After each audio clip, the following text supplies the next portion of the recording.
Samantala, dagsa na rin po sa NAIA ang ating mga kapusong papauwi sa kanilang mga probinsya para makaboto ngayon pong darating na eleksyon. At may live report doon si Katrina Son. Katrina?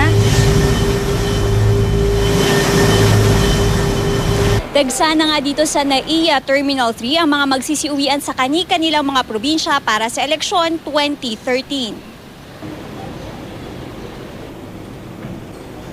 Madaling araw pa lamang puno na ng mga mag-uuwi ang pasahero ang NAIA Terminal 3 dahil sa eleksyon. Sa labas pa lang ng airport, kita na ang mahabang pila ng mga magsisiuwian. Maging sa loob ng airport, ganoon din ang sitwasyon. Ayon sa ilang security screening officer ng NAIA, handa raw sila sa inaasahang pagdagsa ng mga taong magsisiuwian para sa eleksyon. Kung dati raw alas 2 ng madaling araw nagbubukas ang kanilang mga counter, ngayon alauna pa lang bukas na sila. Nadoble rin ang bilang ng mga pulis na rumoronda. Ito raw ay para masiguro ang kaligtasan ng lahat.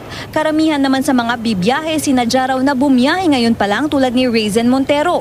Matagal na raw niyang plinano at pinag-ipunan ang pag-uwing ito. Nais daw kasi talaga niyang makaboto. Para na rin hindi po makipagsiksikan dito kasi sobrang dami po ng taong uuwi ngayong botohan. Ang iba naman nang galing pa sa malalayong lugar. Pero di raw nila alintana ang pagod dahil nais nilang makaboto at maging bahagi sa pamimili ng mga ihahalal na mga opisyal. Galing po ako ng Kuwait at magbabakasyon po ako ng Pinas para magboboto. Bawat isang tao, yan ay karapatan natin bumoto.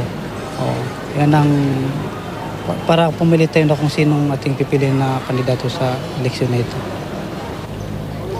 At Connie, hanggang sa mga oras nga na ito ay patuloy pa rin ang pagdating ng mga pasaherong magsisiuwian sa kanilang mga probinsya para nga makaboto ngayong darating na eleksyon 2013.